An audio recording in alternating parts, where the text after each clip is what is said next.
ராசி மண்டலத்தில் 7வது ராசியாக வலம் வரக்கூடிய தராசை கையில் பிடிச்ச மாதிரி ஒரு மனுஷ உறவு இருக்கும். அதுதான் இந்த ராசியோட சின்னங்க. தராசு அப்படின்னாவே என்னங்க, எடை போட்டு கொடுக்கறதுல ஒரு பொருளை வாங்குறவனுக்கும் ஒரு பொருளை விற்கிறவங்களுக்கும் எந்த ஒரு பாதகமும் இல்லாமல், அதாவது நீதியை நேர்மையை நிலைநாட்டக்கூடிய ராசி இந்த துலாம் ராசிங்க. துலாம் ராசி ஒரு சில நேரத்தில் நினைக்கும், நம்ம என்னடா இது, நம்ம வாழ்க்கை இவ்வளவு கஷ்டமாக போகுதே, நம்ம ஒரு தப்பானவங்களோ அப்படின்னு கூட நீங்கள் யோசிச்சிருப்பீங்க. உங்களுக்கான பதிவு தாங்க இது. அதாவது சில நேரங்களில் நம்மளை நாமளே சந்தேகப்படுவோம். அதாவது கஷ்ட காலங்களில் சில நேரங்களில் நம்ம என்ன யோசிப்போம்னா, என்னதான் நம்ம தலையில் எழுதியிருக்குன்னே தெரியல, தொடர்ந்து நம்ம மட்டும் இவ்வளவு அசிங்கப்பட்டிருக்கோம், அவமானப்பட்டிருக்கோம், தொடர்ந்து நம்ம சம்மந்தப்பட்டவங்க நம்ம யாருக்காக உழைக்கிறோமோ எல்லாருமே நம்மளை வந்துட்டு துச்சமாக நினைக்கிறாங்களே, இப்படியும் நம்ம யோசிப்போம். அந்த இடத்துல நம்ம நினச்சிக்கிறதுக்கு என்னன்னா, என்னதான் என் தலையில் எழுதியிருப்பானோ அதை பற்றி தெரிஞ்சுக்கலாமாங்க. பிரம்மன் உங்கள் தலையில் எழுதியிருக்கிறது 6 வயசு முதல் 60 வயசு வரை இல்லை, அதற்கு மேற்கொண்டுமே உங்கள் வாழ்க்கையில் நீங்கள் யார், உங்கள் வாழ்க்கையில் எந்தெந்த கட்டங்கள் எந்தெந்த விஷயங்கள் நடக்கும், அந்த விஷயங்கள் உங்களுக்கு சாதகமாக பாதகமாக, அந்த விஷயங்கள் நடக்கிறப்போ நீங்கள் அதை எப்படி எதிர்கொள்ளணும், இதோட நீங்கள் எந்த தெய்வத்தை வழிபாடு செய்யணும், எப்படி செய்யணும், சில பரிகாரங்களோட சில சூட்சமங்களோட வாழ்க்கையின் முழு அர்த்தத்தை நீங்கள் தெரிஞ்சுக்க போகிறீங்க. இந்த பதிவு உங்களுக்கு அப்படிப்பட்ட ஒரு பதிவாக தாங்க இருக்க போகுது. நல்லதே நினைக்கக்கூடிய துலாம் ராசிக்கு, அதாவது எல்லா ராசியும் நல்லது நினைப்பாங்க, எல்லாரையும் நான் குத்த சொல்லலை, 12 ராசியுமே நல்லது தான். ஒரு சிலருக்கு தனக்கு சுயநலமாக யோசிப்பாங்க, ஒரு சிலர் குடும்பத்துக்காக யோசிப்பாங்க, ஒரு சிலர் பொதுவாக யோசிப்பாங்க. ஸோ இந்த பொதுவாக யோசிக்கிறதுல முதன்மையான ராசினா துலாம் ராசியை சொல்லலாங்க. ஏன்னா நான் முன்னாடியே சொல்லிட்டேன், கையில் தராசை வச்சுருக்காங்க அப்படின்னு. ஸோ நீதி நேர்மையை மற்றவங்களுக்கு நிலைநாட்டக்கூடியவங்க, தன்னோட உணர்ச்சி போலவே மற்றவங்களை மதிக்கக்கூடியவங்க, நியாயமாக இருப்பாங்க, ஒழுக்கமாக இருப்பாங்க, எல்லாரையும் நேசிக்கக்கூடியவங்க. நீங்கள் எனக்கு தெரிஞ்சவன் அதனால் உன்னை எனக்கு பிடிக்கும் அப்படியெல்லாம் கிடையாது. துலாம் ராசி ஒரு இடத்துல இருக்குது அப்படின்னா எல்லாரையும் நேசிக்கும். அன்பு மட்டும்தான் துலாம் ராசியோட பிரதானம்.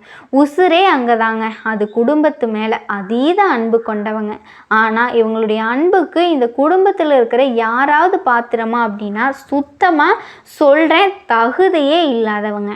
ஏன்னா துலாம் பார்த்திங்கன்னா எல்லாருக்குமே பார்த்து பார்த்து செய்கிறது, அவங்க தேவைக்கு மட்டும் பயன்படுத்திக்கிட்டு இவங்களுக்கு உணர்ச்சியே இல்லாத, என்ன சொல்கிறதுனா, ஒரு பணம் கொடுக்கக்கூடிய தன்னோட ஆசையை நிறைவேற்றி வைக்கக்கூடிய ஒரு பொம்மையாக மட்டும்தான் வாழ்ந்துட்டு இருக்காங்க. சொல்லக்கூடிய விஷயங்கள்லாம் துலாம் ராசிக்காரர்களே உங்களுக்கு பொருத்தமாக இருந்தால் கமெண்ட் பாக்ஸில் சொல்லுங்கள். ஏன்னா அப்போ தான் இந்த பதிவு அப்படிங்கிறது உங்களுக்கானது, இதை பார்க்கக்கூடிய மற்றவங்களுக்கு ஒரு நம்பிக்கை வரும். அப்போ தான் சில சூட்சமங்களை அவங்களும் ஃபாலோ பண்ணுவாங்க. இல்லை நம்ம ஒரு எக்ஸாம்பிளுக்கு சொல்லணுன்னா, ஒரு புடவை கடைக்கு போகிறேங்க, ஓகேங்களா, இல்லை ஆண்களாக இருக்கீங்க அப்படின்னா ஒரு ஷர்ட்டு வாங்க போகிறீங்க, நமக்கு பார்த்ததும் நம்ம நல்ல அழகான உடைகளை செலக்ட் பண்ணி வச்சுருப்போம். அது துலாம் ராசிக்காரங்களை சொல்ல வேணாம், அவ்வளவு அழகான செலெக்ஷனை தான் பண்ணுவாங்க. இவங்க செலெக்ஷன் அடித்ததுக்கு ஆட்களே கிடையாதுங்க, ட்ரெஸ்ஸிங் தனித்துவமாக பண்ணக்கூடியவங்க. ஆனால் சில நாட்களாக நீங்கள் அதை ஃபாலோ பண்ணுறதே கிடையாது. துலாம் ராசியை பொறுத்த வரைக்கும் இப்போ ஒரு விஷயம் சொல்கிறேங்க, அழகாக நோட் பண்ணி வச்சுக்கோங்க. உங்களை நீங்கள் அழகுபடுத்த வாய்ப்பு கிடைக்குதுங்க, உங்களுக்கான மேன்மை வந்துக்கிட்டே இருக்கும். இதில் படிப்படியான உயர்வுன்னு சொல்லுவாங்க இல்லையா, அது நீங்கள் இப்போ இருக்கக்கூடிய நிலையில் நீங்கள் வரப்போகிறீங்க. நான் மேன்மை அடைஞ்சிக்கிட்டே போகணும்னு நினச்சேன், அழகாக ட்ரெஸ் பண்ணிக்கோங்க, ஓகேங்களா, வெண்மை நிறத்தை அதிகமாக பயன்படுத்துங்க. அதே மாதிரி சந்தன கலர் உங்களுக்கு அதிர்ஷ்டம் தரக்கூடிய நேரங்க. ஒரு மாதிரி பளிச்சுன்னு இருக்கக்கூடிய நிறம் உங்களுக்கு பொருத்தமானது தான். உங்களுடைய நிறத்துக்கு தகுந்த மாதிரி, உங்களுடைய உடல் வாக்குக்கு தகுந்த மாதிரி அழகாக ட்ரெஸ் பண்ணிக்கோங்க. உங்களை பார்த்தா ஒருத்தவங்களுக்கு தோணணும், ஒரு புத்துணர்ச்சி வரணும். நீங்கள் போய் நின்னாவே போதும், அந்த இடத்துல உங்களுடைய முக வசீகரத்தால் உங்கள் பேச்சுக்கு மறு பேச்சு யாருமே பேச மாட்டாங்க. அந்த அளவுக்கு உங்களுடைய நியாயத்தையும் நீங்கள் பேசுவீங்க, உங்களுடைய கவர்ச்சியும் அவங்கள இழுக்கும். அதை கொஞ்சம் நீங்கள் அழகாக தெளிவாக யோசிங்க. இந்த குழந்தைக்கு வந்து பார்த்திங்கன்னா ஒரு பளிச்சுங்கிற ஒரு கலரை கொடுத்தா அது சாப்பிடவே ஆரம்பிக்கும். அதில் வந்து என்ன சொல்கிறது, இனிப்பு இருக்கா, இது காரம் இருக்கா, அது எல்லாமே பார்க்காது. நாக்குக்கு அடிமை. ஆனால் அதை பார்த்த உடனே நான் சாப்பிட்றேன் அப்படின்னு சொல்கிறது அந்த கலர் அட்ராக்ஷன் விஷயங்கள் எல்லாமே இன்ஃப்யூஸ் பண்ணியிருப்பாங்க இல்லையா? அதுதான். ஸோ அந்த மாதிரி தான் துலாம் ராசி தன்னை அழகுபடுத்திட்டு ஒரு காரியத்துக்கு போகிறீங்க அப்படின்னா அந்த காரியம் வெற்றிங்க.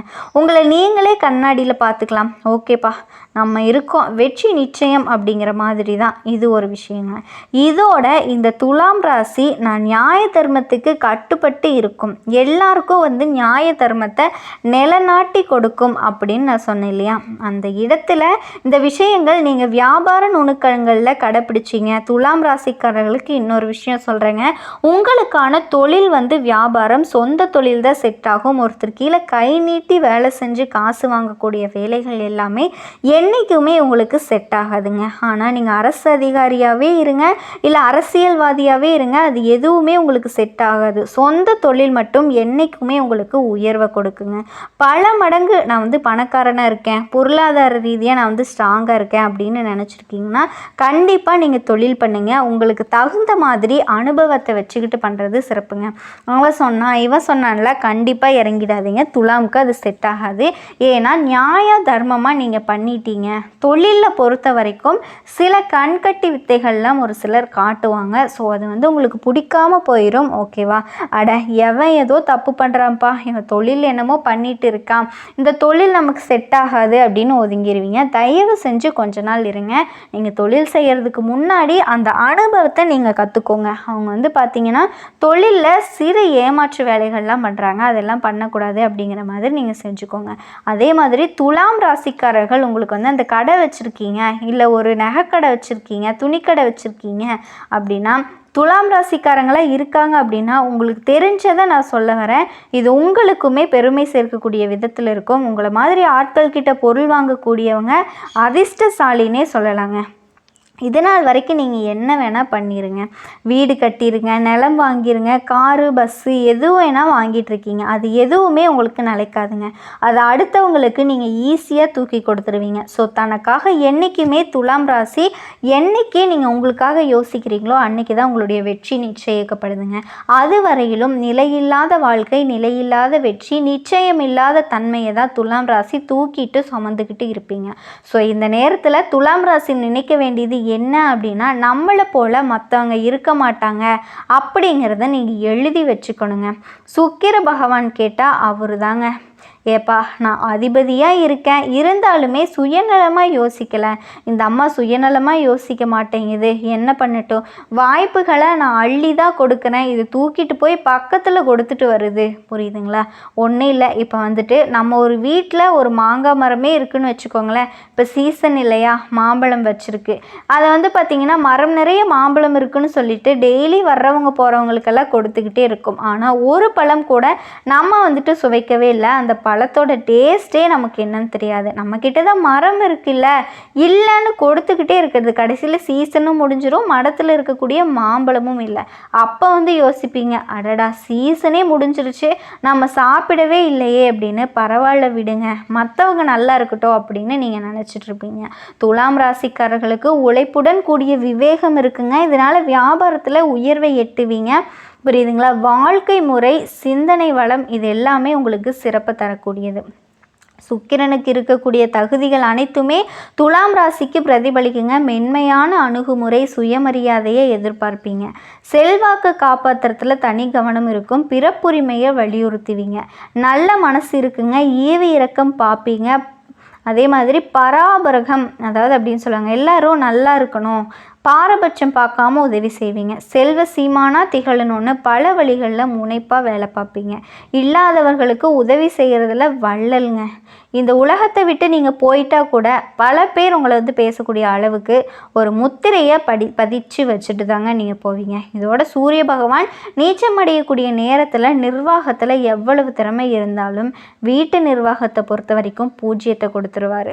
அதுதான் சொல்லுவாங்க இல்லையா, ஊருக்கே ராஜா வீட்டுக்கு கூஜான்னு சொல்லுவாங்க. ஆனால் துலாம் ராசி வீட்டில் வந்து பார்த்திங்கன்னா இப்போ அடங்கி ஒடுங்கி வீட்டில் இருக்கக்கூடிய சந்தோஷத்துக்காக தன்னோட உயர்வை கூட தாழ்த்திக்கிறதுக்கு விருப்பப்படுங்க. இதில் உங்கள் ராசிக்கு 10ஆம் இடத்துக்கு உரியவராக சந்திரன் வர்றாரு, சுக்கிரன் அதிபதியாக வர்றாரு. சந்திரன் 10ஆம் இடத்துக்கு உரியவராக வர்றதுனால உங்களுக்கான தொழில்கள்னு பார்த்தோன்னா அழகு நிலைகளில் பெரிய ஷாப்பிங் மால் வைக்கிறதும் விளம்பர நிறுவனங்கள் நடத்துறது இது எல்லாமே உங்களுக்கு சிறப்பு கொடுக்குங்க. அதே மாதிரி இந்த ராசிக்கு பூர்வ புண்ணியத்துக்கு சனி பகவான் வந்து சுட்டி காட்டுறோம். சுகத்தை வரையறுக்கக்கூடியவர் இவர். இப்படி 2 விஷயங்களும் ஒருவரே கையாளும் போது உங்களுக்கு வந்து அவர் யோகக்காரனாக வரப்போகிறாருங்க. கண்டிப்பாக நீங்கள் எதிர்பார்த்த வாழ்க்கையை துலாம் ராசி இனிமேல் வாழ போகிறீங்க அப்படிங்கிறதுல எந்த ஒரு மாற்று கருத்துமே இல்லை.